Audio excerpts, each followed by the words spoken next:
ಬಂದರು ಕೆಲವರು ಸಿನಿಮಾ ನೋಡ್ಕೊಂಡು ಅವನೇ ಕಣೋ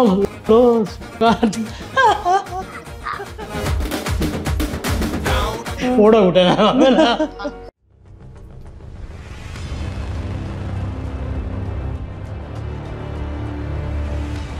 ನಿಮ್ಮೊಳಗೆ ಒಬ್ಬ ಕಲಾವಿದ ಹುಟ್ಟಿದ್ದು ಯಾಕೆಂತಂದ್ರೆ ಬರಹಗಾರ ನೀವು, ಅದರ ಜೊತೆಗೆ ಸಂಗೀತ ಆರಾಧನಾ ಕುಟುಂಬದಿಂದ ಬಂದಂತ. ಈ ನಟನೆ ಆಸಕ್ತಿ ಹೇಗೆ ಹುಟ್ಕೊಳ್ತು?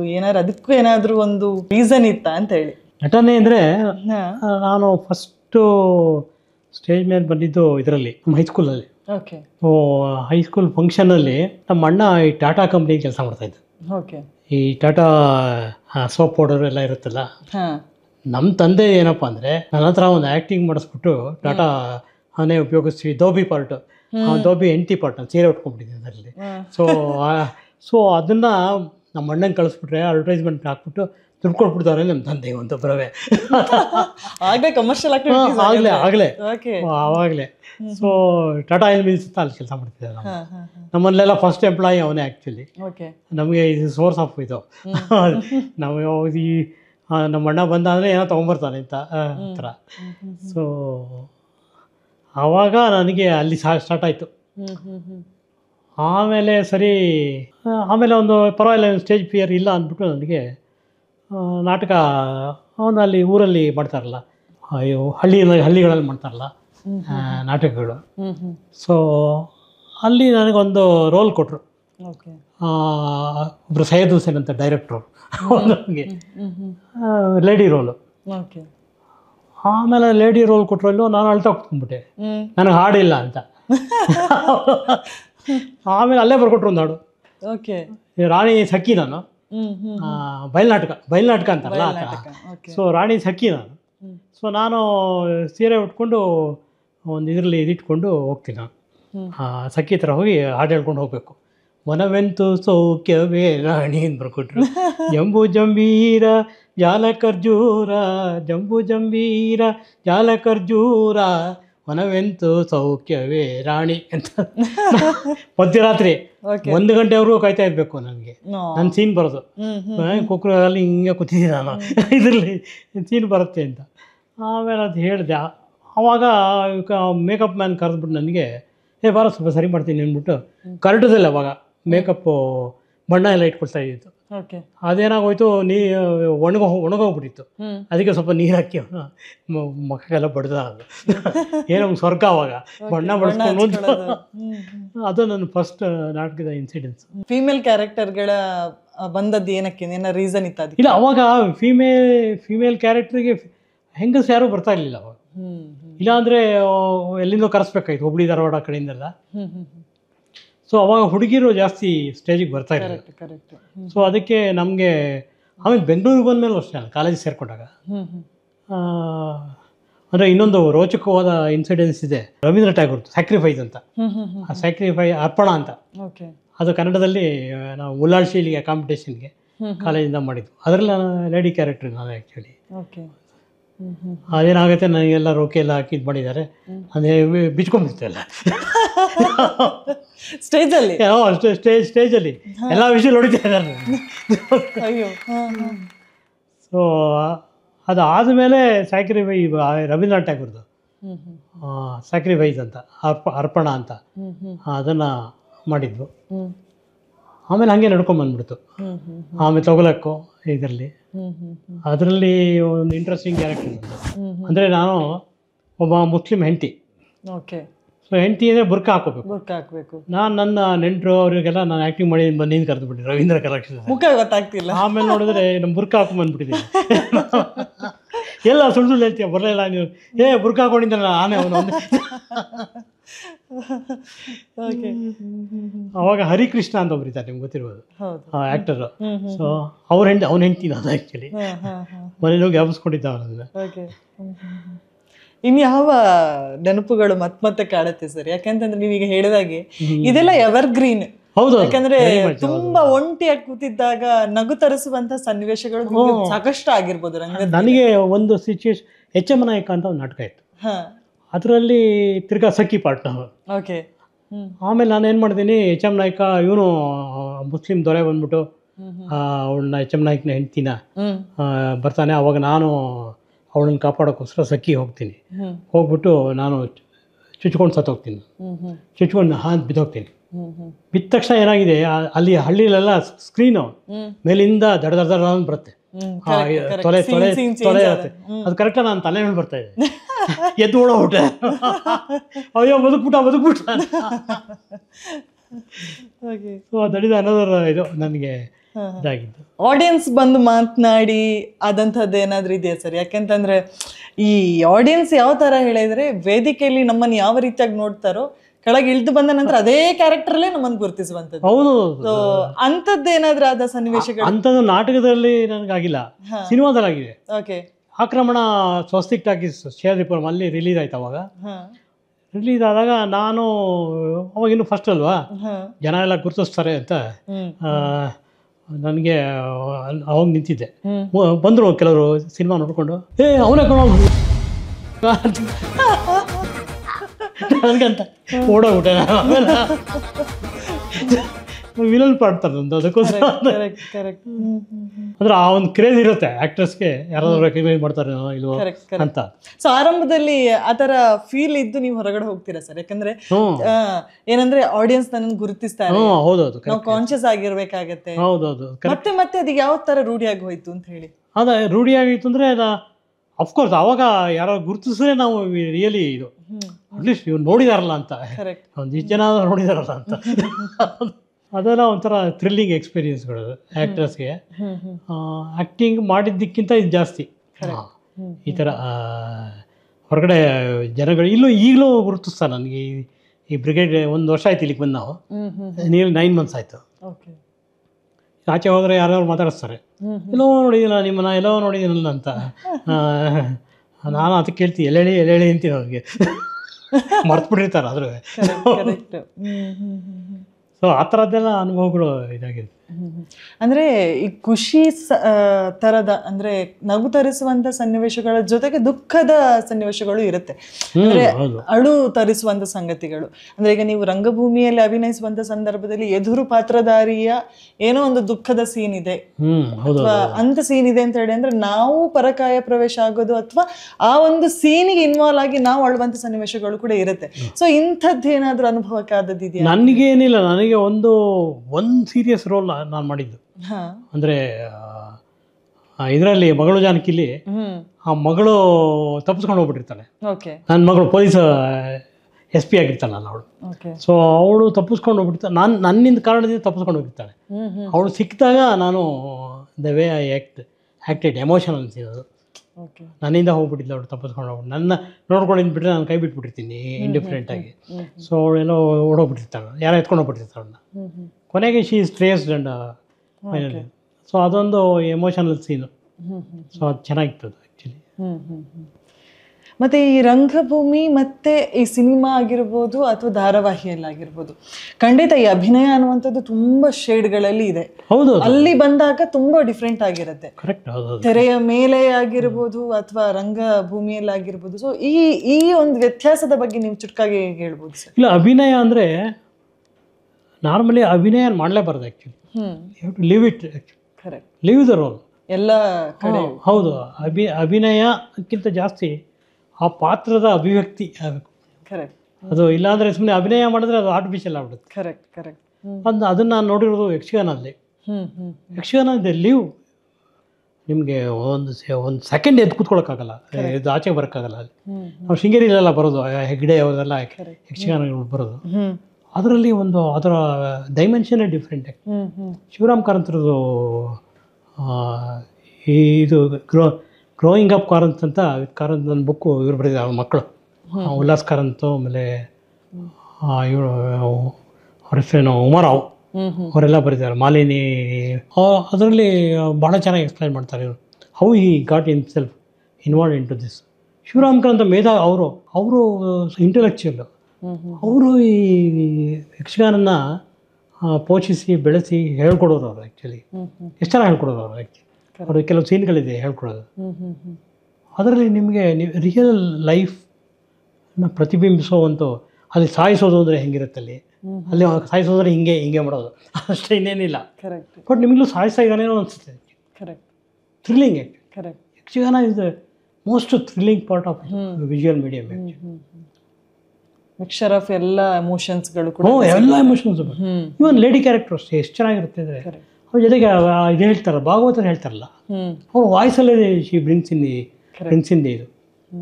ನಾನು ಯಾವ ಮದುವೆಗೆ ಪ್ರೋಗ್ರಾಮ್ ಅಂದರೆ ಯಕ್ಷಗಾನ ಮಾಡಿ ತೋರಿಸ್ತಾ ಇದ್ದೆ ಅವತ್ತಿಗೆ. ನೋಡಿ ನೋಡಿ ಕಲ್ತಿರುವಂಥದ್ದು. ಅಂದರೆ ಎಲ್ಲರೂ ಮಾಡೋ ಅನ್ನೋದು ತಮಾಷೆ ಕುಣಿಸೋರು ನನ್ನ ಆ್ಯಕ್ಚುಲಿ. ಸೊ ಒಂದು ಚಿಟ್ ಚಾಟ್ ಥರ ಒಂದು ಇಮಿಡಿಯೇಟ್ ರಿಯಾಕ್ಷನ್ನ ಒಂದು ಸೆಕ್ಷನ್ ಈಗ ಮಾಡೋಣ ಸರ್, ಸೆಗ್ಮೆಂಟ್. ಸೊ ಅದು ಏನು ಅಂತ ಹೇಳಿದ್ರೆ, ನಾನೊಂದು 5 ಪ್ರಶ್ನೆ ಕೇಳ್ತೇನೆ. ಓಕೆ. ಸೊ ಆ ಪ್ರಶ್ನೆಗೆ ಸಂಬಂಧಪಟ್ಟ ಹಾಗೆ ನೀವು ಆನ್ಸರನ್ನು ಕೊಡಬೇಕು. Okay okay. ಸೊ ಮೊದಲನೇ ಪ್ರಶ್ನೆ, ನೀವು ಅಭಿನಯಿಸಿದ ಒಂದು ಪಾತ್ರ, ನಿಮ್ಮ ಮಹಾಪರ್ವದಲ್ಲಾಗಿರ್ಬೋದು, ಯಾವುದೋ ಮುಕ್ತದಲ್ಲಾಗಿರ್ಬೋದು, ನೀವು ಅಭಿನಯಿಸಿದ ಒಂದು ಪಾತ್ರ 1 ವಾರ ಬದುಕುವಂಥ ಅವಕಾಶ ಸಿಕ್ಕಿದ್ರೆ ಅದು ಯಾವ ಪಾತ್ರ ಆಗಿರುತ್ತೆ, ಯಾಕೆ? ನಂದು ಇದರಲ್ಲಿ ಲಾಯರ್ ಪಾರ್ಟ್ ಮಾಡ್ತೀನಿ ಮಹಾಪರ್ವಲ್ಲಿ, CSP ಅಸಿಸ್ಟೆಂಟ್ ಪಾರ್ಟ್. ಅದರಲ್ಲಿ ನಾನೊಬ್ಬ ಸಂಗೀತಗಾರ ಆ್ಯಕ್ಚುಲಿ. ಅದರಲ್ಲಿ ಲಾಯರ್ ಆಫೀಸರ್ ಕೂತ್ಕೊಂಡು ಪಾಂಡುಗೆ ಹೇಳ್ಕೊಡ್ತಾ ಇರ್ತೀವಿ, ಕಣ್ಣೀರ ದಾರ ಇಲ್ಲಿ ಇದೆ ಅಂತ. ಲಲಿತ್ ರಾಗ ಪಾಂಡು, ಲಲಿತ್ ರಾಗ ಅದರದ್ದು ಇದೆಲ್ಲ ಹೇಳ್ತಾ ಇರ್ತೀನಿ ನಾನು, ಅದ್ರದ್ದು ಸ್ವರ ಆಗಿರೋಲ್ಲ ಹೇಳ್ಕೊಂಡು. ಆ ಥರ ಇರಬೇಕು ಅಂತ ನಂಗೆ ಭಾಳ ಆಸೆ. ಆ್ಯಸ್ ಎ ಇದು ಕನೋಜರ್ ಆಫ್ ಮ್ಯೂಸಿಕ್ ಅಂತಾರಲ್ಲ, ಸೊ ನಾನು ಪ್ರೊಫೆಷನ್ ವಿತ್ ನಿಮ್ಮ. ಹೌದು, ಸಂಗೀತ ನನಗೆ ಅದೊಂಥರ ಮ್ಯಾಥಮೆಟಿಕ್ಸ್ ಥರ ಸಂಗೀತ, ಪರ್ಮಿಟೇಷನ್ ಕಾಂಬಿನೇಷನ್. ನಿಮಗೆ ಸ್ವರಗಳು NCN+1 ಅಂತಲ್ಲ, ಪರ್ಮಿಟೇಷನ್ ಕಾಂಬಿನೇಷನ್. ನಿಮಗೆ ಬೇರೆ ಬೇರೆ ಸ್ವರಗಳು, ನಿಮಗೆ ಪ್ರತಿಮಧ್ಯಮ ಅಂತಾರೆ, ಆಮೇಲೆ ಶುದ್ಧ ಇದು ನಿಷಾದ, ಅವೆಲ್ಲ ಅದರಲ್ಲೆಲ್ಲ ಎಂಥ ಸೆಟ್ಲ್ ಆಗಿರುತ್ತೆ ಅಂದರೆ ನಮ್ಮ ಇಂಟೆಲೆಕ್ಟ್ಗೆ ಚಾಲೆಂಜಿಂಗ್ ಅದು ಆ್ಯಕ್ಚುಲಿ. ರಾಗಗಳನ್ನ ಕಂಡು ಹಿಡಿದಿಲ್ಲ. ಈಗ ಫೇಸ್ಬುಕ್ಕಲ್ಲಿ ಬರುತ್ತೆ ಅನ್ಸುತ್ತೆ, ಅವನು ರಾಜಪ್ಪನ್ ಅಂತೆಲ್ಲ ಬರೀತಾರೆ, ಗೆಸ್ ದೇ ರಾಗ್ ಅಂತ. I am the first man to answer that actually. Like Raaga ನನಗೆ ಭಾಳ ಇದು ಇನ್ಡೆಪ್ತ್ ಸ್ಟಡಿ. ಈಗ ಭೈರವಿ ಇದೆ, ಭೈರವಿ, ಆಮೇಲೆ ಮುಖಾರಿ ಅಂತ ಆಗಿದೆ. ಭೈರವಿಗೂ ಮುಖಾರಿಗೂ ಭಾಳ ಹೋಲಿಕೆ ಇದೆ actually. But you can find the difference actually. ಮುಖಾರಿನ ಒಂದಿದೆ ಹರಿಯಾರು ಹರಿಯಾರ್ ಅಂತ, ಭೈರವಿನೂ ಅಷ್ಟೇ. ದಟ್ ಇದೆ ಇವರು ಮಾಡೋದಲ್ಲ ಹಂಸಗೀತೆ, ಅದರಲ್ಲಿ ಭೈರವಿ ಅಂತ ಒಂದು ರಾಗ ಒಂಥರ ಅದು ಗತ್ತಿರೋ ರಾಗ ಏನು ಯಾವುದೂ ಇಲ್ಲ ಆ್ಯಕ್ಚುಲಿ. ಸೊ ಅದಕ್ಕೆ ಆ ಪಾರ್ಟ್ ನನಗೆ ಕೊಟ್ಟಿದ್ದು. ಅದರಲ್ಲಿ ನನಗೆ ಲಲಿತ್ ರಾಗದ್ದು ಆರೋಹಣ ಅವರೋಹಣ ಎಲ್ಲ ಹೇಳ್ತೀನಿ ಇದರಲ್ಲಿ ಕ್ಯಾರೆಕ್ಟ್ರಲ್ಲಿ, ಮಹಾಪರ್ವದಲ್ಲಿ. ಸೊ ಅದನ್ನು ನೀವು ಜೀವಿಸಬೇಕು ಅಂತ ಇಷ್ಟಪಡ್ತೀರಿ? ಹೌದೌದು, I want to live like that actually. Doing my work and also parallelly ಇದು. ಆ ಶೂಟಿಂಗ್ ಸಮಯವನ್ನು ನೆನಪಿಸ್ಕೊಳ್ಬೋದಾ ಸರ್? ಯಾಕಂದ್ರೆ ಮಹಾಪರ್ವ ಅಂತ ಆಗಿರ್ಬೋದು, ಸೀತಾರಾಮ್ನ ಎಲ್ಲ ಧಾರಾವಾಹಿಗಳು ಕೂಡ ಮನಸ್ಸಿಗೆ ಹತ್ತಿರವಾಗುವಂತ ಕಥೆಗಳೇನಿರುವಂತ ಧಾರಾವಾಹಿಗಳೇ ಆಗಿತ್ತು. ಸೊ ಆ ಸನ್ನಿವೇಶವನ್ನ ಏನಾದ್ರು ರಿಕಾಲ್ ಮಾಡ್ಕೊಂಬೋದು? ಹೇಗಿತ್ತು ಮೆಮೊರಿಗಳು ನಿಮ್ದು? ಶೂಟಿಂಗ್ ಸಂದರ್ಭ ಆಗಿರ್ಬೋದು. ಫ್ಯಾಂಟಾಸ್ಟಿಕ್ ಆಗಿತ್ತು. ನಮಗೆ ಏನು ಜ್ವರ ಬಂದಾಗಲೂ ಹೋಗುತ್ತೆ ಮಾಡಿದೆ ನಾನು, ಯಾಕೆಂದರೆ ಅಲ್ಲಿ ಎಲ್ಲ ಇದೇ ಹೋಗುತ್ತೆ. Get your self. ಇದರಲ್ಲಿ ನಾನು ಲಾಯರ್ ಆದಾಗ ನನಗೆ ಬೈತಾನೆ ಸೀತಾರಾಮ, ಅದು ಇದು ಎಲ್ಲ ಇರುತ್ತಲ್ಲ. ಬಟ್ ಆದರೂ ನನಗೆ ಆ ಸಂಗೀತ, ನಿನಗೆ ಸಂಗೀತಗಾರ ಅಂತ ಮಾಡು ಅಂತ ಹೇಳಿದಾಗ ನಂಗೆ ಖುಷಿ ಆಗ್ಬಿಡುತ್ತೆ ಆ್ಯಕ್ಚುಲಿ. ಸೊ ಅದು ಆಮೇಲೆ ಇನ್ನೊಂದು ಮುಕ್ತಾಲಿ ಇದು ಮಿನಿಸ್ಟರ್ ಆಗ್ತಿಲ್ಲ ಕೊನೆಗೆ, ಅದರಲ್ಲಿ ಜರ್ನಲಿಸ್ಟ್ ನಾನು ಆ್ಯಕ್ಚುಲಿ. ಅದು ಭಾಳ ಇಷ್ಟ ಆಯ್ತು ನನಗೆ ಪಾತ್ರ. ಸರ್, ಯೂಶ್ವಲಿ ನೀವೀಗ ಬರಹಗಾರರು, ಸಿನಿಮಾ ನೋಡೋ ಅಭ್ಯಾಸ ಇದೆಯಾ ಸರ್? ತುಂಬ ನೋಡ್ತಾ ಇದ್ದೆ ನಾನು. ಈ ಸದ್ಯಕ್ಕೆ ಥಿಯೇಟ್ರಿಗೆ ಹೋಗಿ ನೋಡೋದು ಕಷ್ಟ. ಈಗ ಇದರಲ್ಲಿ ನೋಡ್ತಾ ಇದ್ದೀನಿ ನಾನು, TV ಪ್ರೈಮು, ನೆಟ್ಫ್ಲಿಕ್ಸ್, ಅದರಲ್ಲೆಲ್ಲ ಅದು ನೋಡ್ತಾ ಇರ್ತೀನಿ. ಹಳೆ ಸಿನಿಮಾಗಳು ತಿರ್ಗಾ ಹಾಕೊಂಡು ನೋಡ್ತೀನಿ. ಮೊನ್ನೆ ಇವ್ರದ್ದೆಲ್ಲ ಒಂದು ಯಾರು ಉಯ್ಯಾಲೆ, ರೀಸೆಂಟ್ಲಿ ಉಯ್ಯಾಲೆ ನೋಡಿದೆ ನಾನು, ಎನ್ ಲಕ್ಷ್ಮೀನಾರಾಯಣ. ಅದು ಯಾಕೆಂದರೆ ಅದರಲ್ಲಿ ಕಲ್ಪನಾ ರೋಲ್ ಇದೆಯಲ್ಲ, ಅನಾಕರಿನ ರೋಲ್ ಥರನೇ ಅದು ಆ್ಯಕ್ಚುಲಿ. ಓಕೆ. ಸೊ ಹಾಗಾದ್ರೆ ಇದಕ್ಕೆ ರಿಲೇಟೆಡ್ ಆಗಿ ನಾನು ಇನ್ನೊಂದು ಪ್ರಶ್ನೆ ಕೇಳೋದಾದ್ರೆ, ದೇವರು ಪ್ರತ್ಯಕ್ಷ ಆಗಿ ನಿಮಗೊಂದು ಸ್ವಾಪಿಂಗ್ ವರ ಕೇಳಿದ್ರೆ ಯಾವ ನಟ ನೀವಾಗ್ಲಿಕ್ಕೆ ಬಯಸ್ತೀರಾ ಅಂತ ಹೇಳಿ? ಇದರಲ್ಲಿ ನಾನು ರಾಜ್ಕುಮಾರ್, ಹಿಂದಿ. ಹಿಂದಿ ರಾಜ್ಕುಮಾರ್ ಇದೆಲ್ಲ ಮಾಡಿದಲ್ಲ ಅವನು. ನೀಲೆ ಗಗನಕ್ಕೆ ಅಂತ ಸಿನಿಮಾ ಇದೆಯಲ್ಲ, ಅದು I love his character actually. So I want to become Rajkumar. ಅವನು ವರ್ಷಕ್ಕೆ 2 ಸಿನಿಮಾ ಮಾಡ್ತಾ ಇದ್ದಿತ್ತು ಆ್ಯಕ್ಚುಲಿ ರಾಜ್ಕುಮಾರ್, ಅದಕ್ಕೋಸ್ಕರ. ಹಿಂದಿ ರಾಜ್ಕುಮಾರ್ ಅಲ್ಲ, ಅವನು ಹೌದು 2 ಸಿನಿಮಾ. ಅವನ ಜೊತೆಗೆ ಅವನ ಇಂಟೆನ್ಸ್ ಆಗಿ ಮಾಡೋನು, ತುಂಬ ಇಂಟೆನ್ಸ್ ಆಗಿ ಮಾಡೋನು. ಹಮ್ರಾಜ್ ಅಂತ ಒಂದು ಸಿನಿಮಾ ಮಾಡಿದ್ದಾನೆ ನಾನು ಓಕೆ ಅದರಲ್ಲಿ. ಆಮೇಲೆ ಸುಮಾರು ಸಿನಿಮಾಗಳು ಮಾಡಿದ್ದಾನೆ ರಾಜ್ಕುಮಾರ್. ಇಂಟೆನ್ಸ್ ಕ್ಯಾರೆಕ್ಟರ್ ಅಂತ ಆ್ಯಕ್ಚುಲಿ. ಅವನ ಡೈಲಾಗ್ ಡೆಲಿವರಿ, ಅವನ ಒಂದು ಸ್ಟೈಲ್ ಹಿಂಗೆ ಇರ್ತಾ ಅದೆಲ್ಲ ನಾವು ಒಂದೊಂದ್ಸರಿ ನಾನೇ ಮನೆ ಮಾಡ್ಕೋತೀನಿ ಒಬ್ಬನೇ ಇದ್ದಾಗ ಕರಳಿ ಮುಂದೆ. ಸೊ ರಾಜ್ಕುಮಾರ್ ನನಗೆ ಭಾಳ ಇಷ್ಟ. ಓಕೆ. ಫೀಮೇಲ್ ಕ್ಯಾರೆಕ್ಟರ್ ಯಾರು ಇಷ್ಟ ಆಗುತ್ತೆ ಸರ್ ನಿಮಗೆ? ಫೀಮೇಲ್ ಕ್ಯಾರೆಕ್ಟರ್ ನನಗೆ ಕೂದಲು ಬರಬೇಕಲ್ಲ. ಅಲ್ಲಲ್ಲ, ನಿಮಗೆ ಇಷ್ಟ ಆಗ್ತಿದ್ದಂತ actressಗಳು? ಮೀನಾ ಕುಮಾರ್. ಓಕೆ. ಮೀನಾ ಕುಮಾರ್. ಹೇಮಾ ಮಾಲಿನಿ ಕನ್ಸಲ್ ಬಂದಿದ್ರು ಅಂತ ಅಂದಿದ್ರಿ. ಹಾಂ, ಹೇಮಾ ಮಾಲಿನಿ ಕನ್ಸಲ್ ಬಂದಿದೆ ಯಾಕೆಂದರೆ ಸುಂದರವಾಗಿದ್ದಾಳೆ ಅಂತ. ಇದು ಶೀ ಇಸ್ ಎಬೋ. ಮೀನಾ ಕುಮಾರಿ ಕನ್ಸಲ್ ಬರುವಂಥ ಕ್ಯಾರೆಕ್ಟರ್ ಅದು ಆ್ಯಕ್ಚುಲಿ. ಸೊ ಇದು ಶೀ ಇಸ್ ನಾಟ್ ಇದು ಆ ಥರ. ಅವಳ ಲೈಫು ಭಾಳ ಇದು ಟ್ರಾಜಿಕ್ ಲೈಫ್ ಅವಳು. ಅವಳದು ಅಷ್ಟೇ. ಇನ್ನೊಬ್ಳು ಇದ್ದವಳು ರಾಕಿ ಕ್ಯಾರೆಕ್ಟರ್ ನಂಗೆ ಭಾಳ ಇಷ್ಟ. ಓಕೆ. ಅದನ್ನು ಬಿಟ್ಟರೆ ಇವಳು ಪಿತಾ Patil. Okay. They use to leave their role actually. ಅವಳು ಆಮೇಲೆ ನೇವಲ್, ದೀಪ್ತಿ ನೇವಲ್, ಅವರಿಬ್ರದ್ದು ಒಂದು ಇದೆ ನಂತರ ಕಾನ್ವರ್ಸೇಷನ್. ಅವ್ರದ್ದೆಲ್ಲ ನನಗೆ ಆ ಕಾಲದ ಕಥೆ ಇದು ಸಿನಿಮಾಗಳೆಲ್ಲ. ಲವ್ ಸ್ಟೋರಿ ಏನಾದ್ರು ಇತ್ತಾ ಸರ್? ಆ ಕಾಲದ ಸಿನಿಮಾಟಿಕ್ ಥರದ ಲವ್ ಸ್ಟೋರೀಸ್ ಏನಾದ್ರು ನಿಮ್ಮ ಲೈಫಲ್ಲಿ ಆಗಿ ಹೋಗಿದ್ಯಾ? ಹ್ಞೂ, ಲೈಫ್ 3-4 ಆಗಿದೆ. ಯಾಕೆಂದರೆ ಅದು 50% ಅಷ್ಟೇ. ನನ್ನ ಕಡೆ ಇಲ್ಲ ಮಾತ್ರ ಅಷ್ಟೇ. ಹೇಳ್ಬೋದು ಸರ್ ಯಾವುದಾದ್ರೂ? ಇಲ್ಲ ಆ ಥರದ್ದೇನೂ ಇಲ್ಲ. ವೈಫ್ ನೋಡಲ್ಲ ಬಿಡಿ ಸರ್. ಇಲ್ಲ ಆ ಥರದ್ದು ಲವ್ ಅಂದರೆ ನಾವು ಈ ನಮಗೆ ಹಾಸ್ಟೆಲಲ್ಲಿದ್ದಾಗ ಈ ಪ್ರೇಮ ಪತ್ರಗಳು ಬರಿಬೇಕು ಅಂತ ಕಾಂಪಿಟೇಷನ್ ಇಟ್ಟಿದ್ರು. ಓಕೆ. ಹಾಸ್ಟೆಲ್ ಇಲ್ಲ, ನಮ್ಮ ಮನೇಲೇ ಇದೆ ಮಲ್ಲೇಶ್ವರದಲ್ಲಿ, ನಮ್ಮ ಅಣ್ಣನ ಮನೇಲಿ. ಅದನ್ನು ಬರೆದ್ಬಿಟ್ಟು ಜೋಬಲ್ಲಿ ಇಟ್ಕೊಂಡಿದ್ದೀನಿ. ನಮ್ಮ ಅಣ್ಣ ನೋಡ್ಬಿಟ್ಟು ನಿಜ ಅನ್ಕೊಂಡ್ಬಿಟ್ಟಿದ್ದೆ ಅದನ್ನು. ಯಾರವರು ಇಲ್ಲ ಕಾಂಪಿಟೇಷನ್ಗೆ ಬರ್ದಿರೋದು ಅಂದರೆ ಇವತ್ತು ಬರಿತೀಯ ನಾಳೆ ಕೊಡ್ತೀಯ ಅಂತ. ಬರ್ದವ್ರು ಕೊಡ್ಲಿಕ್ಕಿಲ್ವಾ ಅಂತ. ಯಾರನ್ನ ಮನಸ್ಸಲ್ಲಿ ಇಟ್ಕೊಂಡು ಬರ್ದಿದ್ದು ಸರ್ ಅದು? ಅದನ್ನು ಒಬ್ಳಿದ್ಲು ಪಾಪ, ಇವಾಗ ಈ ಬದುಕಿದಾಳೋ ಗೊತ್ತಿಲ್ಲ ಏನು. ನಮ್ಮ ಹಾಸ್ಟೆಲಲ್ಲಿ ಒಬ್ಬಳೇ ಹುಡುಗಿ ಅವಳು ಆ್ಯಕ್ಚುಲಿ. ನಮ್ಮ ರೇಣುಕಾಚಾರ್ಯ ಕಾಲೇಜ್ ಅಂತ ಕೋ ಎಜುಕೇಷನ್ ಇರಲಿಲ್ಲ. ಒಬ್ಬಳು ಬಂದು ಅವಳ ಮೇಲೆ ಇಡೀ ಕಾಲೇಜೇ ಕಂಡಾಗ್ತಿತ್ತು. ನೆನಪಿದೆ ಸರ್ ಏನಾದ್ರು ಒಂದು ಸಾಲುಗಳು ಬರ್ದಿರೋದು? ಅದು ಇಲ್ಲ, ಎಲ್ಲೋ ನೆನಪಿನ ಮೂಲೆಯಲ್ಲಿ. ಇಲ್ಲ, ಅದು ಭಾಳ ಇಮ್ಮೆಚೂರ್ ಅನಿಸ್ಬಿಡ್ತು ನನಗೆ. ಸೊ ಅದನ್ನು ನೆನಪಿಟ್ಕೊಳ್ಳೋದಕ್ಕೂ ಯೋಗ್ಯತೆ ಇಲ್ಲ ಅದಕ್ಕೆ. ಓಕೆ, ಸರಿ. ನೆಕ್ಸ್ಟ್ ಕ್ವಶನ್, ಯಾವನ್ನ ನಾವಾಗಲೇ ಕೇಳಿದೆ, ಸ್ವಾಪಿಂಗ್ ವರ ಕೇಳಿದ್ರೆ ಯಾವ ನಟ ನೀವು ಆಗ್ಲಿಕ್ಕೆ ಇಷ್ಟಪಡ್ತೀರಾ ಅಂತ. ಅದೇ ಥರ ಯಾವ ನಟ ನೀವು ಆಗ್ಲಿಕ್ಕೆ ಬಯಸಲ್ಲ ಅಂತ ಹೇಳೋದಾದ್ರೆ? ಗೋವಿಂದ. ಓಕೆ, ಯಾಕೆ? ಹಿಂದಿ ಆ್ಯಕ್ಟ್ರು, ಗೊತ್ತಾಯ್ತು. ಕೋತಿ ಥರ ಆಡ್ತಾನೆ. I dislike him so much. Okay okay. ಈಗ ನೀವು ಶೂಟಿಂಗ್ ಟೈಮಲ್ಲಿ ಸರ್, ನಿಮ್ಮ ಬಿಡುವು ಸಮಯ ಇರುತ್ತೆ, ಶೂಟಿಂಗ್ ಆಗಿ ಒಂದು ಸ್ಪಾಟ್ ಒಂದು ಸ್ವಲ್ಪ ಹೊತ್ತು ಬಿಡುವು ಅಂತ ಸಿಗುತ್ತೆ. ಆಗ ನಿಮ್ಮ ಸಹ ಕಲಾವಿದರ ಜೊತೆಗೆ ನೀವು ನಡೆಸುವಂಥ ಕಾನ್ವರ್ಸೇಷನ್, ಚಿಟ್ ಚಾಟ್ ಯಾವ ಟಾಪಿಕ್ ರಿಲೇಟೆಡ್ ಆಗಿರುತ್ತೆ ಅಂತ ಹೇಳಿ? ಜನರಲ್ ಮನೆಯಲ್ಲಿ ಈಗ ಮಗಳು ಜಾನಕಿಲಿ ಇವಳು ನಮ್ಮ ಜಾಹ್ನವಿ ಇದ್ಲಲ್ಲ, ಅಡುಗೆ ಊಟ ಅದರ ವಿಷಯ, ಆಮೇಲೆ ಅವಳು ಎಂಥೊಂದು ಮದುವೆ ಆಗ್ತೀಯಾ ಆ ಥರ ಎಲ್ಲ ಮಾತಾಡ್ತಾ ಇದ್ವಿ ಆ್ಯಕ್ಚುಲಿ. ಆಮೇಲೆ ಅಡುಗೆ ಮಾಡೋ ವಿಷಯ ಒಂದು ಸತಿ ಮಗಳು ಜಾನಕಿ ಶೂಟಿಂಗಲ್ಲೇ ಅವ್ರು ಬಿಸಿ ಬೆಳೆ ಹೊತ್ತು ಮಾಡಿದ್ರು, ಜಾನಕಿ ಸುಧಾ ಬೆಳವಾಡಿ ಎಲ್ಲ ಸೇರಿಕೊಂಡು. ಸೊ ಅಂದರೆ ತುಂಬ ಇದಾಗಿರುತ್ತೆ ಒಂಥರ ಹ್ಯಾಪಿ ಗೋ ಲಕ್ಕಿ ಅಂತಾರಲ್ಲ ಆ ಥರ ಕಾನ್ವರ್ಸೇಷನು. ಬಟ್ ಇನ್ಫ್ಯಾಕ್ಟ್ ಯೂಸ್ ಇದರಲ್ಲಿ ಕಾಫಿ ತೋಟ ಶೂಟಿಂಗಲ್ಲಿ ಸೀತಾರಾಮ್ ಬಂದ್ಬಿಟ್ಟು ನನಗೆ ಇನ್ನೊಂದು ಸತಿ ಜೋಕ್ ಮಾಡಿದ್ರೆ ನಿನ್ನ ಡೈಲಾಗ್ ಎಲ್ಲ ಕಟ್ ಮಾಡಿಬಿಡ್ತೀನಿ ಅಂತ. ಯಾಕೆಂದರೆ ಎಲ್ಲ ಕೂತಿರೋರು ಎಲ್ಲ ಜೋರ ನಗೋರು, ನಾನು ಜೋಕ್ ಮಾಡ್ತಾಯಿದ್ದೆ ಅವಾಗ. ಅಲ್ಲಿ ಶೂಟಿಂಗ್ ಆಗ್ತಾ ಇತ್ತು. ಕರೆಕ್ಟ್.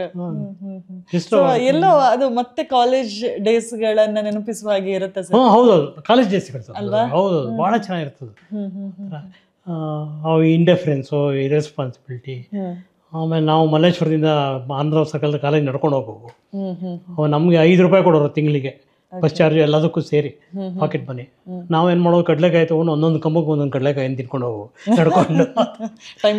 ಟೈಮ್ ಪಾಸ್ಗೆ ಅಷ್ಟೆ. ಓಕೆ.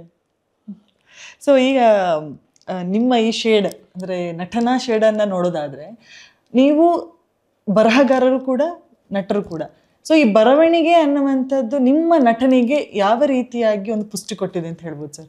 ಅದು ಪಾಸಿಟಿವ್ ಆಗಿರ್ಬೋದು, ನೆಗೆಟಿವ್ ಆಗಿರ್ಬೋದು. ಆಸ್ ಅ ರೈಟರ್ ಆಗಿ ನೀವು ನಟನೆ ಮಾಡೋದಕ್ಕೆ ಏನೆಲ್ಲ ಅನುಕೂಲಗಳಿದೆ ಅಂತ ಹೇಳಿ. ಅಲ್ಲ, ರೈಟರು ಇಸ್ ನಟನೆ is different actually. Of course cinema ಧಾರಾವಾಹಿ ನಟನೆ ಇದೆಯಲ್ಲ, ಅದಕ್ಕೆ ಡೈಮೆನ್ಷನ್ಸ್ ಇಲ್ಲ ಆ್ಯಕ್ಚುಲಿ. ಓಕೆ. ಆದರೆ ನಿಮಗೆ ಥಿಯೇಟರ್ ನಟನೆ ಇದೆಯಲ್ಲ, ಅದಕ್ಕೆ ಡೈಮೆನ್ಷನ್ಸ್ ಇದೆ. ಯಾಕೆಂದರೆ ಥಿಯೇಟ್ರ್ ನಿಮ್ಗೆ ಅಲ್ಲಿ ನೀವು ಏನಾದ್ರು ಫೇಲ್ ಆದರೆ ಕಟ್ಟೋ ಹಂಗಿಲ್ಲ, ಅಲ್ಲಿ ಅದು ಮುಗೀತು ನಿಮ್ಮದು, ಅದೇ ಎಂಡು. ಸಿನಿಮಾದಲ್ಲಿ ನೀವು ಒಂದು 10 ಟೇಕ್ ತೊಗೊಂಡು 11ನೇ ಟೇಕಲ್ಲಿ ನೀವು ಸರಿಯಾಗಿ ಆ್ಯಕ್ಟಿಂಗ್ ಮಾಡ್ಬೋದು. ಇದಕ್ಕೆ ಆ ಥರ ಡೈಮೆನ್ಷನ್ ಇಲ್ಲ acting. Cinema acting actually it is not ಇದು ಜನ ತಿಳ್ಕೊಳ್ಳೋ ಅಷ್ಟು ಇಂಟೆನ್ಸ್ ಅಲ್ಲ, ಇಟ್ ಈಸ್ ಪ್ರಾಕ್ಟೀಸ್ಡ್ ಅಷ್ಟೆ. ಬಟ್ ಇದು ನಾಟಕದಲ್ಲಿ ಆ ಥರ ಅಲ್ಲ. ಸಿಯಾಸಿಮಾ ಅಂತ ತೊಗೊಳಕ್ಕೆ ಮಾಡಿದ್ದೆ. ಆಮೇಲೆ ಟಿಪಿ ಕೆಲಸ ನಮ್ಮದು, ಟಿಪಿಕಲ್ ಇದು ಯಾವುದದು ಟಿಪಿ ಕೆಲಸ ಮಾಡಿದ್ದಲ್ಲ, ಒನ್ ಮ್ಯಾನ್ ಆ್ಯಕ್ಟಿಂಗ್ ಸಿಯಾಸಿಮಾ. ಸೊ ನನಗೇನಪ್ಪ ಅಂದರೆ ರೈಟಿಂಗು ನಮ್ಮದು ಆ್ಯಸ್ ಎ ರೈಟರ್ ಇನ್ಫ್ಲೂಯೆನ್ಸ್ ಆಗಲ್ಲ ಆ್ಯಕ್ಟಿಂಗ್. ಯಾಕೆ most of the writers are very bad actors, correct, including Lankesh. ನಾನು ಯಾವ ಶೇಡಲ್ಲಿ ಕೇಳಿದೆ ಅಂತಂದರೆ, ಈಗ ಸಾಹಿತ್ಯವನ್ನು ಅನುಭವಿಸ್ಬೇಕು ಅಂತೇಳಿ ಆದರೆ ಒಂದು ಆ ಸಾಹಿತ್ಯದ ಜ್ಞಾನ ಇರಬೇಕು, ಅಥವಾ ಆ ಭಾಷೆಯ ಜ್ಞಾನ ಇರಬೇಕು. ಬಟ್ ನಟರಿಗೆ ಲಿಮಿಟೆಡ್ ಆ್ಯಕ್ಚುಲಿ. ಅವ್ರು ಏನು ಅನ್ಸಿದ್ರು ಅದನ್ನು ತೋರ್ಸೋಕ್ಕಾಗಲ್ಲ. ಇದು ಒಳ್ಳೆ ಡೈರೆಕ್ಟ್ರು ತಲಾಟೆ ಮಾಡಬೇಡ ಅಂತಾರೆ. ಸೊ ಡೈರೆಕ್ಟ್ರುಗೆ ಒಂದು ಇದಿರುತ್ತೆ, ಒಂದು ಅವನಿಗೆ ಒಂದು ಇಂಟೆನ್ಸ್ ಇದಿರುತ್ತೆ, ಇಂಟೆನ್ಸಿಟಿ ಇರುತ್ತೆ. ಅವನು ಅವನು if a director is a writer, then this question is relevant ಅನ್ಸ್ದಂಗೆ. ಆ್ಯಕ್ಟರ್ಗೆ ಏನಿಲ್ಲ, ಅವನಿಗೆ ಹಿಂಗೆ ಮಾಡು ಅಂತ ನಮ್ಗೆ ಗೊತ್ತಲ್ಲ ಏನು ಅಂತ. ಈಗ ಆಯ್ತಪ್ಪ ಎಲ್ಲ ಮುಗೀತು, ಈಗ ಎಕ್ಸ್ಪ್ರೆಷನ್ಸ್ ಅಂತಾರೆ, ಇದು ಕೋಪ ಅನ್ನೋದು ಅಷ್ಟೇ, ಅಳು ತಗೊಂಡು ಅನ್ನೋದು ಅದೆಲ್ಲ ಬೇರೆ ತೊಗೊಳ್ತಾರೆ ಸಪ್ರೇಟಾಗಿ, ಮದುವೆ ತೋರಿಸ್ತಾರೆ. ಇಸ್ ಎ ಟೆಕ್ನಿಕ್ ಅಷ್ಟೇ, ಸಿಂಥೆಟಿಕ್, ಟೋಟಲ್ ಸಿಂಥೆಟಿಕ್. ನೀವು ಇಷ್ಟೊಂದು ಕೃತಿಗಳನ್ನು ನಿಮ್ಮ ಇಷ್ಟು ಜೀವನದಲ್ಲಿ ಓದ್ಕೊಂಡು ಬಂದಿದ್ದೀರಲ್ಲ ಸರ್, ಯಾವುದೋ ಒಂದು ಕೃತಿಯನ್ನು ಸಿನಿಮಾ ಮಾಡಬಹುದು ಅಥವಾ ಧಾರಾವಾಹಿ ಮಾಡ್ಬೋದು ಅಂತ ಯಾವತ್ತಾದ್ರೂ ಅನಿಸಿದ್ದಿದೆಯಾ? ನನಗಿದೆ. ಅಂದರೆ ನನಗೆ ಇಂಗ್ಲೀಷಲ್ಲಿ ಗ್ರೇಪ್ಸ್ ಆಫ್ ರಾತ್, ಓಕೆ, ಅದು ಒಂದು ಹಳ್ಳಿ, ಅವ್ರು ಗುಳೇದು ಹೋಗ್ತಾರೆ, ಅದರಲ್ಲಿ ಕಾಟನ್ ಫಾರ್ಮರ್ಸ್ ಬಿಡಿಸ್ಬಿಡ್ತಾರೆ ಬಿಕಾಸ್ ಆಫ್ ಡ್ರಾಟ್. ಅದು ದಟ್ ಈಸ್ ದ ಗ್ರೇಟೆಸ್ಟ್ ಇದು ಕತೆ. ಅದನ್ನು ಧಾರಾವಾಹಿ ಮಾಡ್ಬೋದು. Grapes of Wrath, John Steinbeck. So ಅವನದೆಲ್ಲ ಪುಸ್ತಕಗಳು ಅದೇ ಥರ ಇದೆ. ಜಾನ್ಸ್ಟಿನ್ ಮೈಸ್ ಆ್ಯಂಡ್ ಮೌಸ್ ಅಂತ ಇದೆ ಒಂದು, ಸುಮಾರು ಪುಸ್ತಕಗಳು. ಒಂದು I like you very much, John Steinbeck. So ಇನ್ನು ನಿಮ್ಮ ರಂಗಭೂಮಿ ಜೀವನದ ಬಗ್ಗೆ ನಾನು ಮಾತನಾಡಲೇಬೇಕು. ಹೇಳಿ. ರಂಗಭೂಮಿಯಲ್ಲಿ ನೀವು ಕಳೆದಂತಹ ದಿನಗಳು, ಯಾಕೆಂತಂದ್ರೆ ಎಷ್ಟೋ ಜನಕ್ಕೆ ಹಿಂದಿನ ಕಾಲದಲ್ಲಿ ಎಷ್ಟೋ ಜನಕ್ಕೆ ಮನೋರಂಜನೆ ಅಂತ ಹೇಳಿದ್ದು ಬರೀ ರಂಗಭೂಮಿ, ಬಯಲಾಟ ಆಗಿರ್ಬೋದು. ಸೊ ಇಂಥದನ್ನು ನೋಡಿ ಅದನ್ನು ರಿಫ್ರೆಶ್ ಆಗ್ತಾ ಇದ್ರು. ಸೊ ಆ ಕಲಾವಿದರಿಗೆ ಆ ಸಮಯದಲ್ಲಿ ಇದ್ದಂತಹ ಕಲಾವಿದರ ಜವಾಬ್ದಾರಿ ತುಂಬಾ ದೊಡ್ಡದಿತ್ತು. ಯಾಕಂತಂದ್ರೆ ಆ ಕಥೆಗಳಿಗೆ ಜೀವ ತುಂಬಾ ಕೆಲಸವನ್ನ ಒಬ್ಬ ಕಲಾವಿದ ಮಾಡ್ತಿದ್ರು. ಸೊ ಆ ದಿನಗಳು, ನೀವು ಥಿಯೇಟರ್ಗೆ ಎಂಟ್ರಿ ಕೊಟ್ಟ ದಿನಗಳಾಗಿರ್ಬೋದು, ಸೊ ನಿಮಗೆ ಮೊದಲು ಮಾಡಿದಂತಹ ಪಾತ್ರ ಆಗಿರ್ಬೋದು, ಆ ಪಾತ್ರದಲ್ಲಿ ನಿಮ್ಮ ಇನ್ವಾಲ್ವ್ಮೆಂಟ್ ಆಗಿರ್ಬೋದು, ಅದೆಲ್ಲ ಒಮ್ಮೆ ರಿಕಾಲ್ ಮಾಡ್ಕೋಬೋದಾ ಸರ್? ಹೌದೌದು. ಯಾಕೆಂದ್ರೆ ನಾವು ಈ ಇದರಲ್ಲಿ ರವೀಂದ್ರ ಕಲಾಕ್ಷೇತ್ರದಲ್ಲಿ ಇದು ಮಾಡ್ತಾ ಇದ್ವು. ಹೋದಾಗ ನಾವು ಒಂದು ವಾರ 10 ದಿನ ಅಲ್ಲಿ ನಾಟಕ ಇದ್ದರೆ ಅಲ್ಲೇ ಸ್ಕ್ರೀನ್ ಹೊತ್ಕೊಂಡೇ ಮಲ್ಕೊಳ್ಳೋದು ಒಳಗಡೆ. ಸೊ ಆ ರೀತಿ ಇನ್ವಾಲ್ವ್ ಆಗ್ತಾ ಇದ್ದು ಆ್ಯಕ್ಚುಲಿ. ಸೊ ನಾನು ಇದರಲ್ಲಿ ಪ್ರಸನ್ನ ಇದ್ದಲ್ಲ, ನಮ್ಮ ಪ್ರಸನ್ನ ಹೆಗೋಡು, ನಾನು ಅವರೆಲ್ಲ ಹಾಸ್ಟೆಲ್ ಮೇಟ್ಸು. ಪ್ರಸನ್ನ ಅವಾಗ ಅವನು ನ್ಯಾಷನಲ್ ಸ್ಕೂಲ್ ಆಫ್ ಡ್ರಾಮಲ್ಲಿ ಇದು ಮಾಡ್ದ. ಅಂದರೆ ಸೆಕೆಂಡ್ ಇಯರ್ ಇದ್ದಾಗ ಬಂದ ಇಲ್ಲಿಗೆ. ಇಲ್ಲಿಗೆ ಬಂದಾಗ ಲೆಸನ್ ಅಂತ ಒಂದು ಅಯನೋಸ್ಕೋದು ಲೆಸನ್ ಅಂತ ಒಂದು ನಾಟಕ ಮಾಡಿಸ್ದ. ಸೊ ಅದಕ್ಕೆ ನಾನು ಇನ್ವಾಲ್ವ್ ಆಗಿದ್ದೆ. ಅಂದರೆ ನಾನು ಇನ್ವಾಲ್ವ್ ಆಗಿದ್ದು ಅದೇ ಇದು ಅಸಿಸ್ಟೆಂಟ್ ಥರ. ಸೊ ಅದು ನನಗೆ I cannot forget that lesson drama. So ಅದರಲ್ಲಿ ಒಬ್ಬಳು ಮೆಡಿಕಲ್ ಕಾಲೇಜ್ ಸ್ಟೂಡೆಂಟು ಆ್ಯಕ್ಟಿಂಗ್ ಮಾಡಿದ್ದಲ್ಲಿ 3 ಜನ ಆ್ಯಕ್ಟ್ ಮಾಡೋದು ಅಷ್ಟೇ ಅದರಲ್ಲಿ. ಸೊ ಆಮೇಲೆ ಅವಂದೇ ಕದಡಿಯ ನೀರು ಮಾಡ್ದ ಅವನು, ಇವ್ರದ್ದು ಯಾರ್ದು ಶಾಂತಿನಾಥ್ ದೇಸಾಯಿದು. ಸೊ ಕದಡಿದ ನೀರು ಅದರಲ್ಲಿ ಹೇಗೆ ಇನ್ವಾಲ್ವ್ ಆದೆ ಅಂದರೆ ಒಂದು ಸತಿ ನಾನು ಸ್ಟೇಜ್ ಮೇಲೆ ಹೋಗ್ಬಿಟ್ಟೆ. ನಾನು ಆ್ಯಕ್ಟಿಂಗ್ ಅಂದರೆ ನಾನು ಬ್ಯಾಕ್ ಸ್ಟೇಜ್ ಆರ್ಟಿಸ್ಟ್ ಸರ್ ಅವಾಗ. ಸ್ಟೇಜ್ ಮೇಲೆ ಹೋದಾಗ ಈ ಪ್ರಸನ್ನ ಆ ಕಡೆಯಿಂದ ಬಂದ, ಪಟ್ ನನ್ನ ಕಬಾಲ ಕೊಡಿಸ್ಬಿಟ್ಟ ನನಗೆ.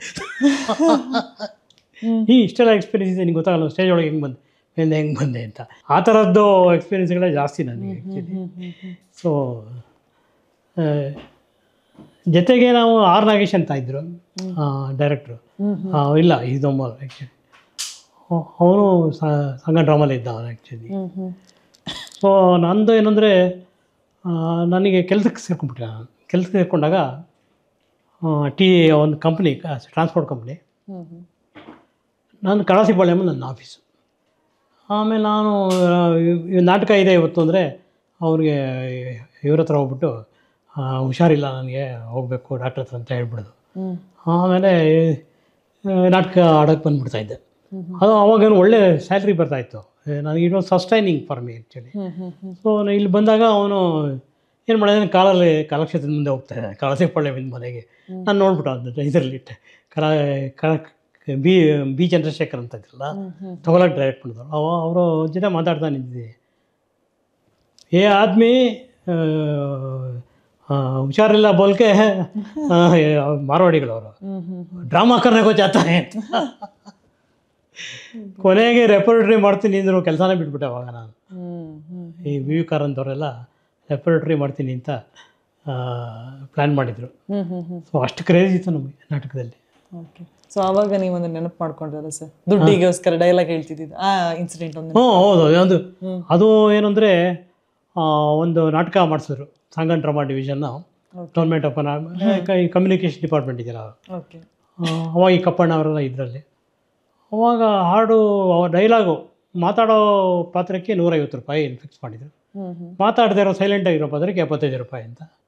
ನನಗೆ ಯಾವುದೋ ಇದರಲ್ಲಿ ಆಸ್ಥಾನದಲ್ಲಿ ನಾನೊಬ್ಬ ಕಾವಲುಗಾರ, ಮಹಾರಾಜರು ಬರ್ತಾರೆ ನಿಂತಿರ್ಬೇಕು ನಾನು. ಆಮೇಲೆ ನನಗೇನಪ್ಪ 150 ರೂಪಾಯಿ ಬರಲ್ವಲ್ಲ ಅಂತ ಬೇಜಾರು ಮಾಡ್ಕೊಂಡು ನಿಂತಿದ್ದೆ. ಆಮೇಲೆ ತಕ್ಷಣ ಹೊಳಿತು, ಮಹಾರಾಜರು ಬಹುಪರಾಕ್ ಅಂತ ಹೇಳಿದ್ರು, ಬರ್ತಾ ಇದ್ದಾರೆ, ಹೀಗೆ ಬನ್ನಿ ಮಹಾಸ್ವಾಮಿ ಅಂದ್ಬಿಟ್ಟೆ ನಾನು. ಆಮೇಲೆ ನನಗೆ ಮಾತಾಡಿದ್ದೀನಿ ಅಂದರೆ ಬೇಕೇ ಬೇಕು ನನಗೆ ಅಂತದ್ದು ದುಡ್ಡು ವಸೂಲಿ ಮಾಡಿಕೊಂಡೆ ಆಮೇಲೆ. ಆ ಥರ ಇವಾಗಂದರೆ ರಂಗಭೂಮಿ ಅಂದರೆ ಆ ಥರ ಇದು ಎಲ್ಲ ಇದಾಗ್ಬಿಟ್ಟಿದೆ ಒಂಥರ ಇದೆ.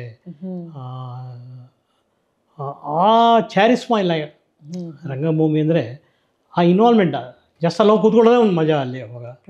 ಸೊ ಇವಾಗ ಆ ಥರ ಒಂದು ಏನೋ ಮಾಡ್ತಾರೆ ಈ ರಂಗಶಂಕರಲ್ಲಿ ಬರುತ್ತದೆ ನಾಟಕಗಳು. ಸೊ ಎಲ್ಲ ಹೈಫೈ ಜನಗಳು ಹೋಗಿ ಅವಾಗೆಲ್ಲ ನಾವು ರಂಗಶಂಕರ ತುಂಬತ್ತೆ ಅಂದರೆ ನನಗೆ ಇವಾಗ ನಂಬಿಕೆನೇ ಬರಲ್ಲ. ಯಾಕೆಂದರೆ ಅವಾಗ ನಾವು ಟಿಕೆಟ್ ಮಾಡೋದಕ್ಕೆ ಅಲ್ಲಿ ಇಲ್ಲಿ ನಾಯಿಗಳ ಥರ ಅಲ್ಲಿತಾ ಇದ್ವಿ ಆ್ಯಕ್ಚುಲಿ. ಆದರೂ ಕಾಲು ಭಾಗ ತುಂಬ್ತಾ ಇರಲಿಲ್ಲ ಥಿಯೇಟರ್. ಸೊ ಅವಾಗ ಪ್ರಮೋಷನಲ್ ಭಾಳ ಕಷ್ಟ. ಜನ ಬಂದು ನೋಡ್ತಾರೆ, ಸಿನಿಮಾಗಳು ನೋಡ್ಬಿಡೋರು ಅವಾಗ. ಇವಾಗ ಈಗ ಒಂಥರ ಇದು ಬಂದಿದೆ. ಈಗ ಈ ಜನ್ರೇಷನ್ ಈಗಿನ ಮಿಲೀನಿಯಲ್ಸ್ ಅಂತಾರಲ್ಲ, ಅವ್ರಿಗೆ ಈ ನಾಟಕ ನೋಡಬೇಕು ಅನ್ನೋ ಇದು ಬಂದಿದೆ. ಹೌದು, ಮತ್ತೆ ಹಿಂದಿನ ಅದು ಎಂಜಾಯ್ ಇಟ್ ರಿಯಲಿ. ಮತ್ತು ನೀವು ಸಾಕಷ್ಟು ಪ್ರಸಿದ್ಧ ಕಲಾವಿದರ ಜೊತೆಗೆ ಅಭಿನಯಿಸಿದ ಅನುಭವ ಇರೋರು ನಿಮಗೆ. ಸೊ ನಿಮ್ಮ ಸೀತಾರಾಮ ಅವರು ನಿಮ್ಮ ಸಹಪಾಠಿಗಳಾಗಿದ್ರು. ಅದರ ಜೊತೆಗೆ ಪಿ ಲಂಕೇಶ್ ಆಗಿರ್ಬೋದು, ಗಿರೀಶ್ ಕಾರ್ನಾಡ್ ಆಗಿರ್ಬೋದು, ಇವ್ರ ಜೊತೆಲ್ಲ ನೀವು ದಿನಗಳನ್ನ ಕಳೆದಿದ್ದೀರಾ. ಸೊ ಆ ಒಂದು ನೆನಪುಗಳನ್ನ ಮತ್ತೆ ಏನಾದ್ರು ರಿಕಾಲ್ ಮಾಡ್ಕೊಬೋದು? ಹೇಗಿತ್ತು ಆ ದಿನಗಳು, ಅವ್ರ ಜೊತೆ ಮಾತನಾಡಿದಂಥದ್ದು? ಅದು ಅಂದರೆ ಅವಾಗ ಅವರೆಲ್ಲ ಈಗಿನ ಥರ ಇದು ಮಾಡ್ತಿರ್ಲಿಲ್ಲ. ಒಂಥರ VIP ಥರ ಕೂತ್ಕೊಳ್ತಾ ಇರಲಿಲ್ಲ ಅವರೆಲ್ಲ. ಹೆಗಲ ಮೇಲೆ ಹಾಕೊಂಡು ಬಂದು ಮಾತಾಡ್ಸೋರು. ಆಮೇಲೆ ಹೀಗೆ ಒಂದು ಸತಿ ನಾವು ಇದು ಮುಕ್ತ ಅಂತಾನೆ ಮ್ಯಾಗ್ಝೈನ್ ಮಾಡಿದ್ವಿ ನಾವು ಅವಾಗ. ಅದು ಪ್ರೈವೇಟ್ ಸರ್ಕ್ಯುಲೇಷನ್ ಮ್ಯಾಗ್ಝೈನ್. ಅದರಲ್ಲಿ ಇವರು ಗಿರೀಶ್ ಕನ್ನಡ ಕಾರಂತವ್ರನ್ನೆಲ್ಲ ಕ್ರಿಟಿಸೈಸ್ ಮಾಡಬಾರ್ದು ಬಿಟ್ಟಿದ್ದು. ಆಮೇಲೆ ರವೀಂದ್ರ ಕಲಾವಿದರು ಗಿರೀಶ್ ಕನ್ನಡ ಬಂದಾಗ ಈಗ ಕೊಡೋಕೆ ಹೋದೆ ಮ್ಯಾಗ್ಝೈನ್ನ. ಅವ್ರಿಗೆ ನೋಡಿ ಹಿಂಗೆ ಬಿಸಾಕಿದ್ರು ಅದನ್ನು. ಆ್ಯಕ್ಚುಲಿ ಇದೆ, ಅದನ್ನು ಆಟೋಬಯೋಗ್ರಫಿలో ಬರೆದಿದ್ದಾರೆ ಅವರು ಗಿರೀಶ್ ಕನ್ನಡ ಆ ಇನ್ಸಿಡೆಂಟ್ನ ಆ್ಯಕ್ಚುಲಿ. ಸೊ ಆ ಥರ ಅವರೆಲ್ಲ ಈ CR ಸಿಂಹ, ಶ್ರೀನಾಥ್, ನಾರಾಯಣ ಸ್ವಾಮಿ ಅಂತಿದ್ದಲ್ಲ, ಅವರೆಲ್ಲ ಒಂಥರ ನೆವರ್ ಒನ್ ಅಮಾಂಗ್ ದಿ ಇದು ಮಿಲಿಯೋ ಅಂತಾರಲ್ಲ, they never use to look down rather. ಇನ್ನೊಂದು ಪಾತ್ರ ಕೀಳು ಅದು ಆ ಥರ ಎಲ್ಲ ಆಲೋಚನೆಗಳು ಇರಲಿಲ್ಲ ಅವ್ರಿಗೆ. ಅವಾಗಿನ ಅವರ ಐಡಿಯಾ ಕಾನ್ಸೆಪ್ಟ್ ಬೇರೆ ಇತ್ತು. ಅವ್ನು ಬೆಂಗಳೂರು ಇರಲಿಲ್ಲ, ಅವನು royal school of dramatic arts ಅಲ್ಲಿ ಓದ್ಕೊಂಬಂದಿದ್ದ ಅವನು. ಅಶೋಕ್ ಮಂದಣ್ಣ ಅಶೋಕ್ ಮಂದಣ್ಣ ಅಂತ. ಅವರು ಗ್ರೇಟ್ ಆ್ಯಕ್ಟ್ರ್ ಅವನು ಆ್ಯಕ್ಚುಲಿ. ಅವ್ನು ಪೀಟರ್ ಹೋಟೆಲ್ ಇದು ಸ್ಯಾಮ್ಯುಯಲ್ ಬೆಕೆಟ್ ಅದನ್ನು ಅದ್ರಲ್ಲಿ ಮಾಡಿದ್ದ ಅವನು ಆ್ಯಕ್ಚುಲಿ. ಪೀಟರ್ ಹೋಟೆಲ್ ಥರನೇ ಮಾಡ್ತಾಯಿದ್ದ ಅವನು ಆ್ಯಕ್ಚುಲಿ. ಅಶೋಕ್ ಮಂದಣ್ಣ ಕರೆಕ್ಟ್. ಅವಾಗ ನಂದನ ಅಂದರೆ ಈ ಸ್ನೇಹಲತಾ ರೆಡ್ಡಿ ಮಗಳವಳು ಸ್ನೇಹಲತಾ ರೆಡ್ಡಿ ಸಂಸ್ಕಾರ ಮಾಡಿದ್ಲಲ್ಲ, ಪಟಾಭಿರಾಮ ರೆಡ್ಡಿ ಸ್ನೇಹಲತಾ ರೆಡ್ಡಿ. ಸ್ವಲ್ಪ ನಮಗೆ ಇದು ತಕ್ಷಣ ಮೆಮೊರಿ ಇದಾಗಲ್ಲ ಅದು. ಸೊ ಇನ್ನೊಂದು ಶೇಡ್ ನಿಮ್ಮದು ಸಂಗೀತ, ವೀಣಾವಾದನ ಆಗಿರ್ಬೋದು, ಸಂಗೀತದ ಫ್ಯಾಮಿಲಿ ನಿಮ್ಮದು. ಸೊ ಈ ಶೇಡಲ್ಲಿ ನಿಮ್ಮನ್ನು ನಾನು ಮಾತಾಡಿಸ್ತಾ ಹೋಗೋದಾದರೆ ಸಂಗೀತ ನಿಮ್ಮಲ್ಲಿ ಎಷ್ಟು ಶಕ್ತಿಯನ್ನು ತುಂಬಿದೆ ಸರ್? ದಿದನ ತನದಿ ತದಿದನ ದಿದನ ತನದಿ ತದಿದನ ದಿದನ ತನದಿ ತದಿರನ ದಿದನ ತನದಿ ತದಿರನ.